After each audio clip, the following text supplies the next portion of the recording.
Gente, essa é a terceira ou é a quarta live? Eu não sei. Terceira. A terceira.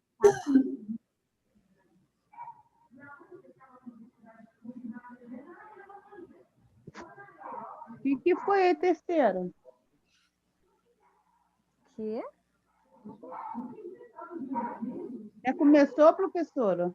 É a terceira live, Verônica. Ah, tá.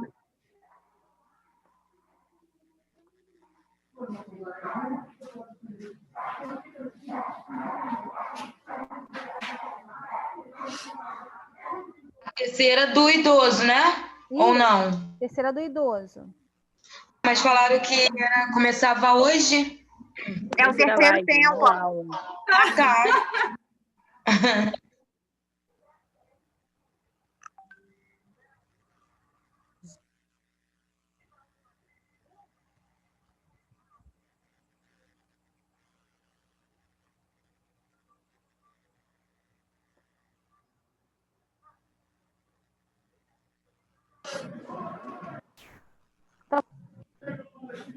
Alô, são testando.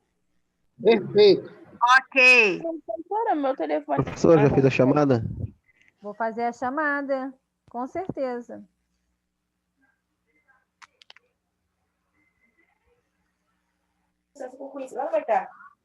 Posso? Vou começar, hein? Então, ó, para o exame diagnóstico para poder descobrir a DPOC é feito a espirometria. Para a confirmação, desativando.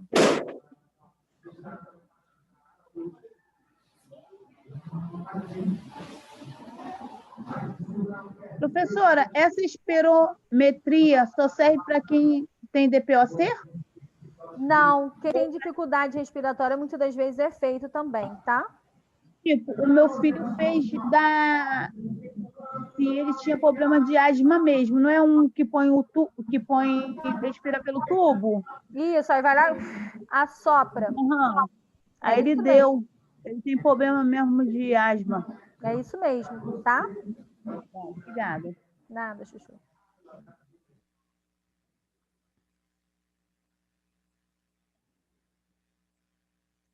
Então, o que ele utiliza, né, para poder ter como confirmação aí, é o exame de raio-x, né, porque vai ver ali, né, as obstruções através do raio-x, né, por conta dos pulmões, né, no final ali daqueles bronquíolos, então vai ver que ele tem uma obstrução. Ou do oxímetro.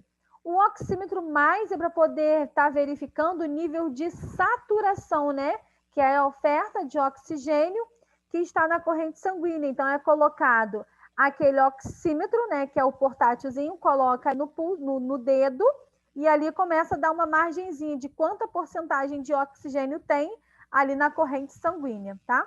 Isso aí eu já falei para vocês.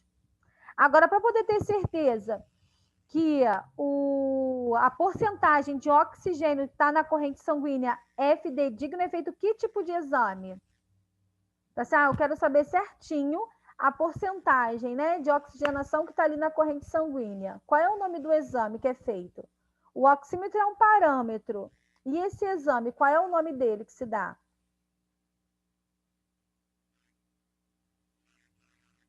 Ninguém? Raio-x? Não. Raio-x eu vou poder ver ali no tórax, né, o pulmão. Eu tenho um oxímetro, que é aquele portátilzinho que vai colocar no dedo. Ali ele vai dar o parâmetro. Mas para eu poder ter certeza, né, de quanto tem realmente... Gasometria arterial. Boa, Gasometria, né? Gasometria arterial. Graças a Deus. E ver não só oxigênio, né, professora? Não só oxigênio, mas como eu estou falando... Não só oxigênio. Não, mas como eu estou falando só de oxigênio, né, a gente está falando de oxigênio nível de porcentagem que tem ali na corrente sanguínea, então o exame que é confirmatório, que é fidedigno, que tem realmente ali nas artérias... Professora, tem muita falação aí no fundo. Professora? Oi? Eu não estava conseguindo falar, porque eu estou na rua, eu estou na rodovia, na pista de bicicleta, e por isso que eu mandei o recado lá no grupo lá. Sim, deixa eu só justificar também, gente. Telefone descarregou, né? Por algum motivo não está conseguindo assistir a aula, vai assistir no portal. Assim, Ellen, eu sei que você entrou na aula, que você já participou, entendeu? Mas eu não poderia falar assim, não, tudo bem, Ellen, né? Pode assistir no portal, né? Não pode, né? Assistir sua aula no portal não vai abonar a sua falta, não justifica. Então, assim, quando fizer a chamada, é preciso que as pessoas estejam presentes, para poder estar justificando também, tá? Então, é importante estar na live, participar das aulas, mesmo que você não fale nada, né? Porque é fatão, mas precisa aí estar presente, tá bom? Professora, aqui é o Tá bom, Gustavo. Oi, Obrigada. Gustavo. Eu estou participando das aulas sempre, mas não é sempre que está fazendo a chamada, não, né? Porque eu não escuto. Eu também não. Então, vamos lá. Quando eu não faço chamada, aparece uma listagem aqui de todos os participantes. Eu vou lá e printo a tela. Então, quem está presente, eu vou dar presente. Então, quem está com falta, eu vou entendi. tá aqui. Eu vou tirar um print para vocês agora, para vocês saberem o que eu estou falando para vocês. Espera aí. Vou colocar lá no grupo para vocês terem noção do que eu estou falando. Então, é só eu printar. Aqui vai estar na frente. Tá? Não, até entendo que tem como fazer o print, mas como informou que faz as chamadas chamando pelo nome, aí é esse que eu estou tentando entender, tá bom? Não, tranquilo. Por isso que eu perguntei também, professor. Não, eu sempre Porque falo. falou que você faz a chamada pelo nome, eu não ouvia das outras aulas. Aí essa era a Já minha estava dúvida. desesperada aqui, Não, achando mas que eu ganhei sempre, falta em mas eu tudo. sempre sinalizo, Mas a gente. professora já falou, gente. Ela até Obrigada, pede pra gente não falar para não sair da ordem ali alfabética ali, que ela vai pelo nome. obrigada, Já Fernanda. Obrigada, Fernanda. Obrigada mesmo, tá? Então, eu sempre sinalizo. Então, eu falo, gente, não falem que eu vou printar a tela. Gente, não falem que eu vou printar a tela, tá? Então, é através desses nomes que eu coloco a chamada. Quem tá, tá. Quem não tá, sinto muito, tá bom? Obrigada, Tá certo, então. Fernanda. Obrigado, hein? Nada. Nada, professor. Então, vamos lá. Não, porque assim, dependendo da forma que fala, entra aqui a nossa coordenação, entra aqui a direção, entra todo mundo. Fala assim, porra, a Josiane tá fazendo a chamada, tem alguma coisa errada, entendeu? Então, assim, muito obrigada por você estar presente e você falar para mim, Fernanda, que realmente é Eu fácil, já ouvi tá? para não falar que sai da ordem alfabética. Nada. Exatamente isso. A última vez acho que a senhora pediu até para tirar print para você, Josélio. Boa, Jéssica, isso mesmo. Alguém pode tirar print para mim e mandar no meu privado? Foi isso não é mesmo. Assim? Obrigada. Esse dia eu lembro mesmo. Ah, viu, Gustavo? Viu? Tá bom, professora, muito obrigada. Muito de nada. Então, vamos lá. Tratamento, né, para DPOC. Então, a gente sabe que a DPOC é uma obstrução. Então, muitas das vezes, né, para você melhorar esse seu quadro respiratório, diminuir, né, aí, ou amenizar o seu quadro respiratório, então, muitas das vezes, se você fuma, você precisa parar de fumar, ou então você ir diminuindo aí gradativamente até você não precisar, até você não fumar mais, né? Porque quanto mais você fuma, mais complicação vai ter, né, relacionado à EDPOC e aonde vai surgir outras doenças, tá? Parar de fumar é uma forma de impedir o declínio progressivo, né, da função respiratória. Drogas e broncodilatadores e anticolinérgicos que estão indicados para aliviar os sintomas associados à produção e à eliminação de secreções. Então, toda vez que o paciente ele tem uma dificuldade respiratória, ele não consegue fazer essa troca gasosa eficaz e ele vai numa emergência, então os brônquios, eles estão o quê? Eles estão estreitos. Então, muitas das vezes, eles precisam estar utilizando broncodilatadores para poder dilatar, né, esses capilares, né, esses bronquíolos, justamente por conta disso, para poder facilitar a troca gasosa.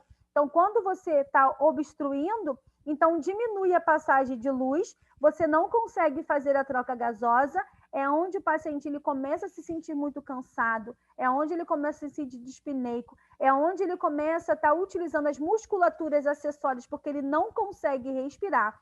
Então, é utilizados os broncodilatadores, mais os anticolinérgicos, porque os dois andam juntos, é como se fosse o arroz e o feijão, o arroz ou o macarrão para quem gosta, tá? Então, são... Professora, Oi? anticolinérgico, eu não entendi você falando, eu entendi o broncodilatador, mas o anticolinérgico eu não entendi. Então, vamos lá. O broncodilatadores e o anticolinérgico são duas medicações. Um, ele acelera teu batimentos cardíacos e o outro, ele vai controlar os seus batimentos cardíacos. Exemplo, Berotec e Atrovente. O Berotec, ele é um broncodilatador. O Atrovente, ele é um anticolinérgico. Por isso que os dois eles precisam andar junto e que, na verdade, muitas das vezes as pessoas, os pais, ainda mais quando é criança, têm medo de estar utilizando os dois. Mas se vocês perceberem, quando eu utilizo o Berotec, a quantidade de dosagem do Atrovente é sempre o dobro dos broncodilatadores. Então, o que ele faz, esse broncodilatador?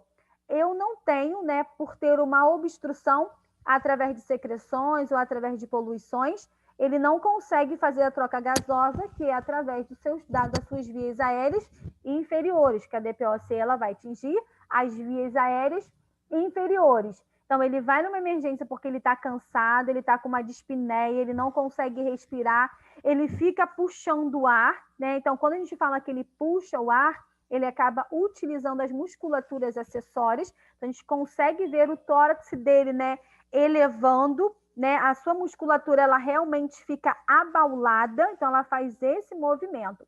Então, são utilizados broncodilatadores justamente por conta disso, para poder dilatar, entra com o colinérgico. Então, o broncodilatadores, ele vai aumentar os seus batimentos cardíacos, por isso que ele se sente um pouco com taquicardia, só que a função do Atrovente é como se fosse um antagonista, ele vai atuar junto com o Berotec para poder amenizar os seus batimentos cardíacos. Por isso que os dois precisam andar junto. É igual a gente, né, comer. É arroz e feijão, ou é macarrão, e feijão para quem gosta, ou macarrão com farinha, sei lá. Então, os dois sempre andam o quê? Sempre andam juntos. Entendeu? Quem perguntou? Entendi, Lara. Estão indicados para... Professora. Oi? Eu vou fazer uma pergunta, mas é mais um pouquinho fora, eu acho. Você acha que é indicado até 2 anos o uso de Berotec e Atrovente? Então, vamos lá. De 0 a 2 anos. Vamos Porque eu só deixo fazer no meu filho, quando tem crise, se tiver a supervisão de um enfermeiro ou de um médico. Quando precisa fazer, assim, três nebulizações de 15 em 15 minutos. Então, eu não deixo não, só se tiver alguém do... Então, vamos lá. Quando o médico ele prescreve o Berotec e o Atrovente junto, né? Ele já perguntou se ele é alérgico a alguma coisa, se ele tem algum tipo de cardiopatia, tá? Então, isso tudo ele faz a pergunta. A dosagem do Berotec e do Atrovente é sempre de acordo com o peso da criança. Quando eles passam 3 vezes, né, de 15 ou a 20 minutos, né, é para poder melhorar, né, esse broncoespasmo que esse paciente está tendo.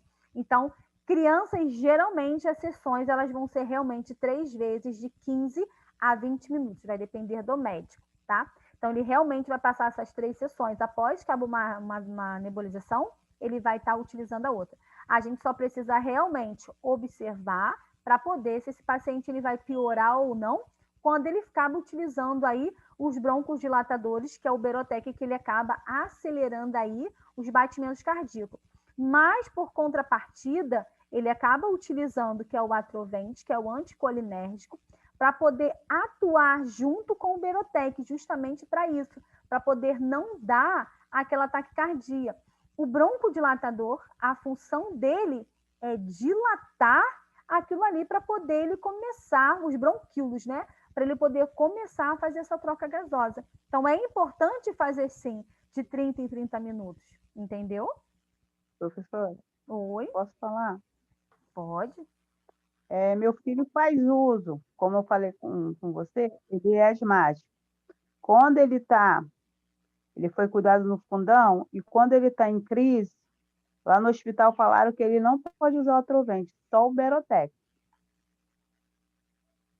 Mas aí, né, tem que ver qual é a patologia, qual é a finalidade deles não tá deixando, né, utilizar o anticolinérgico. Né? Ele faz uso de alguma outra medicação, né, relacionada a isso, entendeu? Então, isso tudo agora ele está usando a provinha, porque quando ele está em crise, é de 20 em 20. Então, se não melhorar durante 3 vezes, de 20 em 20, eu tenho que levar ele para o hospital, porque aí ele vai ter que tomar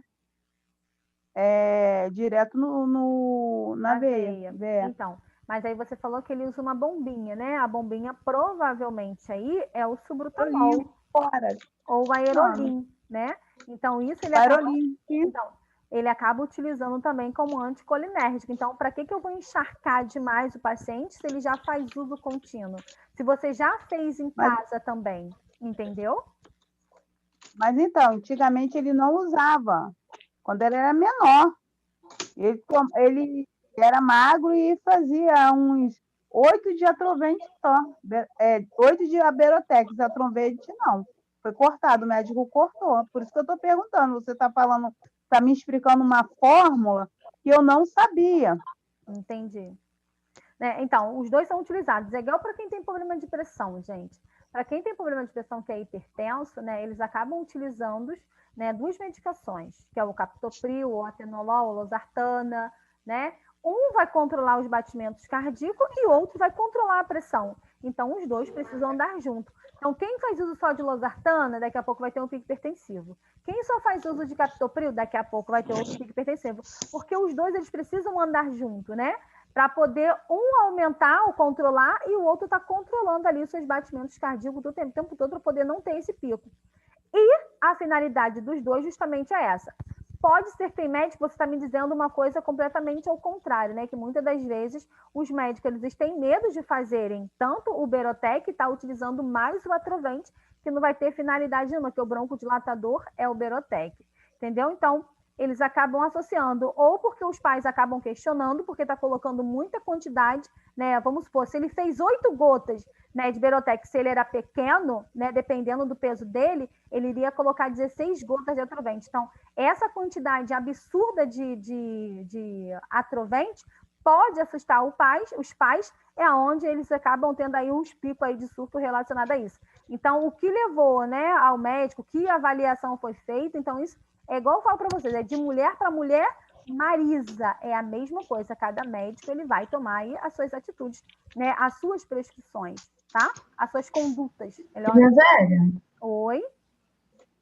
Eu não sei qual, o Berotec ou o Atrovente, ele tem alguma coisa relacionada à pressão, porque uma amiga minha faz uso, só que o médico cortou porque ela ficou hipertensa, aí só que eu não lembro o nome, aí eu não sei se foi o Berotec ou se foi o outro.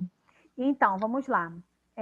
A hipertensão é algo genético, é aquilo ali que você traz, né, que você carrega de pai para filho. Então, aquilo ali é um fator, é genética, tem de DNA. Talvez ela não possa estar fazendo uso, não que o Berotec tenha causado a hipertensão. Então, o Berotec ele pode ter sido um fator associado para ela poder apresentar esse pico hipertensivo. Então, ali ela acabou desencadeando, né, descobrindo que ela é hipertensa. É igual quem é diabético, a vida toda ele foi diabético, mas não apresentou porque ele não teve nenhum pico, né, aí estressante, emocional, e lembrando que não existe diabetes emocional. Ou a pessoa é ou ela não é, ela apenas não desenvolve. Então, acaba desencadeando quando ela passa por um processo. Então, o que pode ter levado ela a desenvolver, né, a desencadear aí essa hipertensão justamente por conta disso. Por ser estar utilizando o Berotec, ele é um broncodilatador. Então, realmente, ele vai aumentar o coração, ele vai bater mais forte, vai começar a mandar mais sangue, né, para o corpo, e é onde a pessoa faz esse pico hipertensivo. Tá, Mariana? Tá bom, entendi. Obrigada. Nada, Chuchu. Professora? Oi? Tem uma conhecida minha que, ao invés de ela colocar esses remédios, ela falou que coloca gotinha de álcool para poder fazer nebulização na filha dela. A filha dela tem 4 anos. Eita, porra. Então, vamos lá. Eu também já ouvi falar isso aí. Vamos lá, gente. Para poder inalar álcool, né, não tem como através de nebulizadores. Fora que pode ressecar tudo. O máximo que é feito, muitas das vezes, é um colar, né, de álcool para poder ficar bem distante, né? Ou então embebedecer ali, né, o algodãozinho e deixar próximo da criança. né, que realmente vai melhorar a tosse, tá? Mas se o paciente ele tem uma crise, né, de asma, de bronquite, de laringite, não é feito nebulização com álcool, tá? Isso não pode ser feito, né? Quando a gente está com uma dificuldade respiratória, os nossos bronquíolos eles estão fechados. Então, o que você precisa fazer é o quê? É fazer os broncodilatadores. O álcool, ele só vai aliviar a crise de tosse, né? Porque é melhor do que estar utilizando o Vic. Então, quando você faz um colarzinho de álcool, vai facilitar só por conta da tosse. Mas o álcool, ele não é um broncodilatador, tá? Isso é grave. Ou seja, não pode fazer nebulização com álcool, né? Nunca nessa vida, gente. E outra que ela já fez até curso de enfermagem. Ela precisa se atualizar. Ou eu, né? Eu uso o Clenil A no meu filho quando ele está muito resfriado. O Clenil A... Eu também uso Clenil. O Clenil A, Eu também. O Clenil A, ele é ótimo, ele é um corticoide, né? Ele vem numa ampolinha pequenininha. Lembrando que o Clenil A, você não pode estar colocando ele com soro, né? É ele purinho mesmo. Então, você vai e faz aquela nebulização ali. Clenil A é muito bom. Eu uso meia ampola. Eu uso meia ampola por vez. Professor, o pediatra que toda vez que atende o pediatra do meu filho, ele pede para colocar com um pouco de soro. Tá, gente, vamos lá. Se o pediatra prescreveu, façam, tá? Mas lembrando que ele é um corticoide. Se fosse o Pumicorte, ele iria colocar só com soro fisiológico, tá? Mas muitas das vezes o Clenil A, ele pode ser utilizado sozinho, sem nada. Mas, porém, entretanto, todavia, o pediatra prescreveu com soro fisiológico, façam com soro fisiológico. Soro fisiológico não vai fazer mal nenhum, você só vai estar diluindo aquela medicação. Talvez seja porque eles são novinhos, eu não? só uso com soro. Também, eu quase dei um teco aqui agora. Então, amor, vamos lá. A titia está dizendo 17 anos na área, só com criança. Eu pego de todas as idades. Eu sei, assim, que tem médico que sempre se amarra muito para passar corticoide para criança, não gosta. Por quê? Então, eu não sei por quê, mas então, assim, eu trabalho no Hospital do Fundão, ninguém gosta de passar corticoide. Eu fico assim, gente, corticoide salva vidas. Corticoide, ele salva vidas, literalmente. Só que o corticoide, ele tem efeito rebote, né? O que seria esse efeito rebote? Então, quando você faz muito tempo uso de corticoide, é diferente de você tirar da crise. Eu estou com uma crise de asma, eu estou com uma crise de bronquite, eu estou com uma crise de laringite, eu preciso tirar aquele paciente da crise. Esse paciente, ele precisa respirar. Vou utilizar broncodilatadores, vou utilizar anticolinérgico e vou entrar com os corticoides, tanto inalatório, quanto intramuscular, ou quanto intravenoso, endovenoso. Eu só preciso tirar meu paciente da crise. Quando ele é de uso contínuo, o corticoide, ele traz efeito rebote. É quando o paciente ele fica muito edemaciado, ele fica inchado por conta do uso do corticoide por muito tempo. Mas tirar da crise não vai trazer efeito rebote. Entenderam? Professora, a última coisinha. Então, o Clenil A puro, né? É mais eficaz do que misturando no soro? Aham, Chuchu. Totalmente. Né? Porque ali você é diferente de eu pegar um Berotec... Aí, no caso, é meia ampola mesmo ou é inteira? Não, aí a meia ampola, né, que é de 0,25, se eu não me engano, ou de 0,50, tá, não é isso? Então, o que acontece? Eu sempre uso meia ampola. O que vai acontecer é a miligrama, ele vai passar, porque aí vem a miligrama e vem ali quantos ml, que na verdade acho que vem 1 ml no Clenil A, não é isso? Ele vem uma ampolinha que você quebra. Eu acho que é. É 1 ml. Aí eu coloco metade daquilo. Mesmo. Aí geralmente a gente usa a metade dele. Isso. Geralmente o pediatra passa 2 vezes no dia.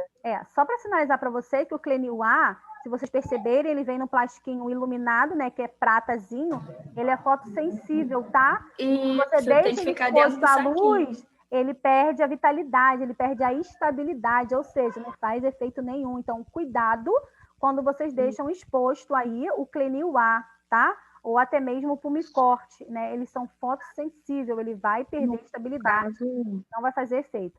Voltando para meia ampola ou uma ampola e meia, ou meia ampola, é de acordo com o peso do paciente. Então, ele vai fazer meia ampola ou uma ampola e meia, de acordo com o que o pediatra ele faz aí a dosagem, tá bom? Entendi. E o outro restante da ampola, eu boto na geladeira. É errado também? É, né? Bota na geladeira sem proteção nenhuma, né, Chuchu? Perdeu a estabilidade, amor. É muito errado, porque ele está perdendo a Eu estabilidade. devolvo pro saquinho. Devolve pro saquinho, né? Fecha ali a tampinha, né? Fecha. Veda ali com alguma coisa, com esparadrapo ou com microporezinho, bota de volta na embalagem. Em nenhum momento vem dizendo que ele é para colocar em refrigeração. Gente do céu. José, Oi, saúde da criança e adolescente, caralho, fala. deixa eu te perguntar uma coisa aqui. No caso, o dinheiro jogado fora, né? Já tem a data Também. marcada da prova? Não entendi. 50 e pouco. Tem a data marcada da Verdade. prova? Quem tá perguntando a data da prova? Lara. Lara, minha filha, né? A gente tá lá no sul, a Lara vem lá pra China, né? Dia 2 do Não, 11, sabe meu por bem. quê, Josélia? É porque em dezembro eu tenho um compromisso, no início de dezembro, eu queria saber para me programar se eu tiver que adiar, entendeu? Dia 2 do 12. Então, é meu aniversário. Meu Parabéns, Deus. antecipado. É. Dia 3? Eu posso tentar, tipo, eu posso pagar para fazer segunda chamada? Pode pagar para fazer segunda chamada. Se você não pagar a segunda chamada, é direto recuperação. Não, sim, tá. Então tá. Obrigada, amor. Nada. Mais alguém tem dúvida? Pode seguir, professora. Só para finalizar, clinil, aipomicorte, é foto sensível. A gente pulou do idoso para criança e adolescente. Criança. Imagina quando eu começar a dar aula de saúde da criança para vocês, hein? E vai ter muitas perguntas. Só Jesus na causa. Já quero que chegue a parte da criança logo. Tomara que seja em sala de aula. É o quê? É que chega Não, a parte da paramos em criança gasometria, logo. professora. Sim, gasometria. Vai, vamos lá. Posso voltar? Mais alguma pergunta? Pode voltar, professor, que pergunta sempre vai ter, mas pode voltar para esse Pode esse voltar para a assunto, aula, pode né? voltar. Então, não, parei em tratamento, tá? Então, o tratamento, quem fuma precisa parar de fumar por conta, né? Quando eu estava utilizando aqui como os broncos dilatadores. Então, ou você diminui o seu aí o fumo, ou então vai acabar ter aí a sua troca gasosa prejudicada para sempre, tá?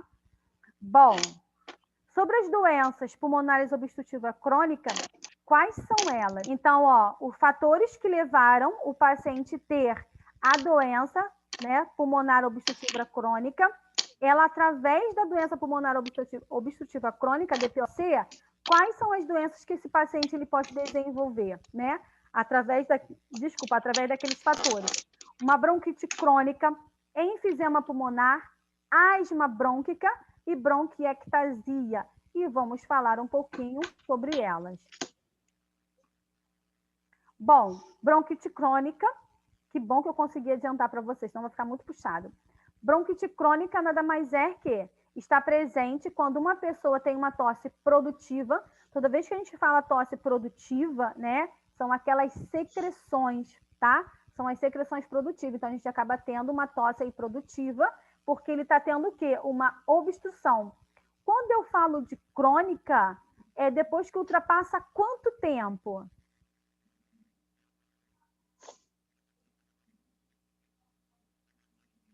Repete, por favor. Quando eu falo, né, que o paciente ele tem alguma doença crônica, é a partir de quanto tempo? 2 meses por 2 anos consecutivos. Não, 2 meses não. Mais um mesinho aí. É 3. É 3 lembrando que eu tenho uma aguda e tenho uma crônica. A crônica é quando ela ultrapassa os meses. Então, esse paciente ele tem essa bronquite crônica através dos fatores relacionados, né, o que levou ele a ter essa obstrução. Então, ele desenvolveu uma DPOC, dessa DPOC, ele desenvolveu aí uma bronquite crônica, tá? Por 3 meses, por 2 anos consecutivos, né, alguém, incluindo-se as outras patologias, como infecções respiratórias ou até mesmo tumores. Enfisema pulmonar. Professora. Oi. A DPOC é também quem tem problema de bronquite. Bronquite não. Ai, Jesus. Esqueci. Sem ser a bronquite. Asma, faringite, bronquite. É o pode quê? ter DPOC? Asmático? Então, eu tenho asmático pode ter DPOC? Não, vamos lá, Verônica. Vou fazer pergunta para a Verônica. Verônica, quais são os fatores ou as causas que podem desencadear aí uma DPOC? Doença não. Que tipo de coisas que as pessoas fazem? Fumante. Então, se ele persistir com o fumo dele, a gente sabe que ele desenvolveu uma doença pulmonar obstrutiva crônica, uma DPOC. Dentro dessa DPOC, ele acabou desenvolvendo o quê? Uma bronquite crônica. Por quê? Porque ele continua... Pode ser asmática também, porque é um acúmulo de líquido nos alvéolos sem problema nenhum, nos bronquíolos é a mesma coisa, tá? Só que eu só preciso identificar que ela acaba sendo como crônica porque ultrapassou aí os 3 meses e está perdurando aí durante o quê? 2 anos consecutivos. Então, eu vou dizer que ele acabou desenvolvendo o quê? Uma bronquite crônica. Para eu poder saber, né, que ele tem uma DPOC, é feito que tipo de exame? Aquele de espaço... esqueci o nome. Esse de respirar. Espirometria. Existe um outro para poder ser como confirmatório. Qual é ele? Raio-X? O raio-X. Conseguiu entender o que leva uma DPOC? Não é a asma que vai levar a DPOC. É a DPOC que vai levar as doenças. Primeiro eu tenho uma DPOC, porque é uma obstrução. Através da DPOC, dos fatores relacionados, né? Aquilo que é feito na minha atividade física, no meu convívio, no meu trabalho, nas coisas que eu realizo, é que eu vou desenvolver a DPOC. Dentro da DPOC é onde vai surgir as doenças, as patologias. Entendeu, Verônica? Entendi, sim. Obrigada. Nada. Então, enfisema pulmonar, né, ocorre quando muitos dos alvéolos estão o quê? Destruídos e o restante fica com o funcionamento aí comprometido. Então, os alvéolos pulmonares, ele é feito igual uns cachinhos de uva, tá? E quando eles ficam danificados, eles ficam assim, vendo? Eles ficam bem juntinho entre o outro. Então, ele acaba sendo o quê? Como uma doença aí relacionada à bronquite crônica por N fatores, né? Por diversas causas que levou, né? Esse paciente, muitas das vezes, o fumo, né? Que é o causador aí de tudo, tá? Quando a gente fala, né, que os meus bronquíolos, eles estão obstruídos, são essas ramificações aqui, que são os finaizinhos, tá? Dos brônquios, que os bronquíolos, eles acabam ficando obstruídos. Então, eles precisam, né, onde são utilizados os broncodilatadores, até mesmo os colinérgicos e os corticoides da vida.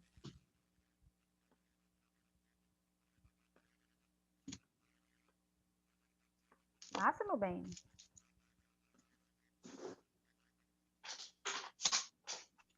Enfisema pulmonar ocorre quando muitos alvéolos eles estão destruídos, né? Acho que é a mesma coisa, e fica a região de funcionamento. Já falei que é isso aí. Asma brônquica, caracterizada por um período de acerbação, né, e remissão dos sintomas. Durante a remissão da doença, os sintomas são bem mais controlados. O paciente, né, fica assintomático, né, acaba ficando sem essa ausência aí, lembrando que o A sempre é de ausência. As suas próprias funções pulmonar são normais ou próximas da normalidade.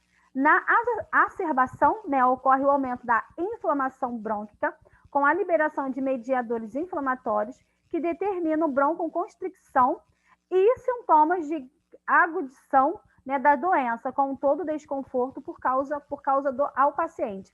Então, quando eu falo que ele tem uma broncoconstricção, é quando acabam diminuindo a luz dos vasos, tá? Dos bronquíolos, aonde ele não consegue fazer essa troca gasosa. E essa agudização, puta que pariu, agudização, né, é quando ele tenta ficar respirando e ele não consegue fazer essa troca gasosa. Então, quando o paciente ele chega para a gente na emergência, né, com essa dificuldade respiratória, o que eu tenho que ofertar para esse paciente logo de imediato? Ele não está conseguindo respirar.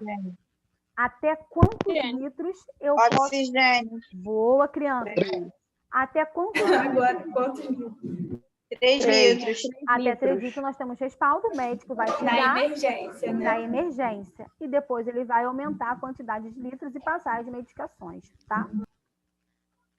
Bronquiectasia. Professora, você Oi. falou 3 litros? É porque eu não entendi, porque muita gente falou junto. 3 litros. Tá. Tá?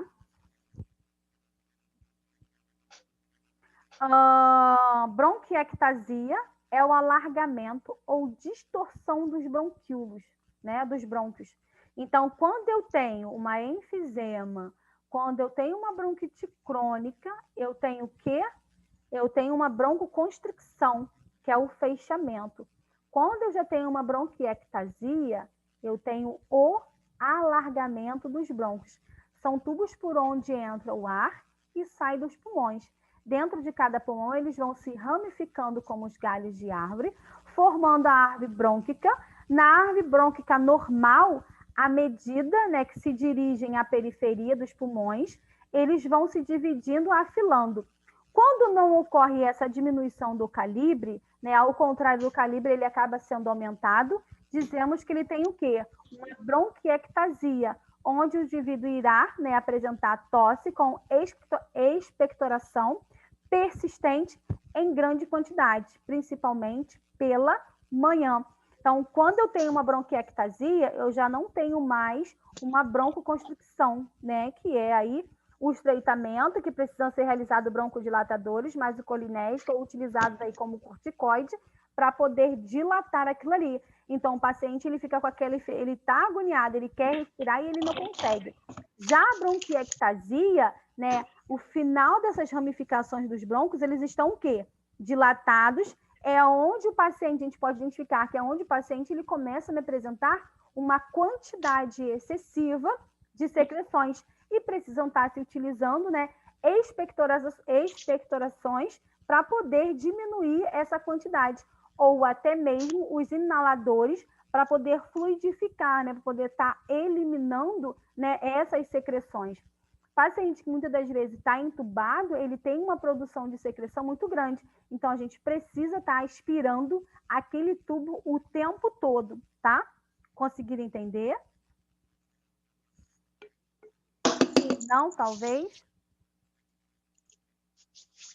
Então, ó. Josélia. Oi. E o que isso pode causar, essa excessividade de secreções? Muitas das vezes são os resfriados, né? Ou até mesmo, né, a gente está falando de DPOC, que é o acúmulo de secreções. Lembram lá no início que eu falei? Que pode ser, né, no final dos meus brônquios, eu tenho ali uma obstrução. A partir do momento que aquilo ali não é tratado, ele vai ficar o quê? Acumulando aquelas secreções. E é onde esses brônquios, eles vão o quê? Vão aumentar o seu canal por conta da secreção. Foi? É igual o caso das artérias que são entupidas, né? É, que pode ser um trombo ou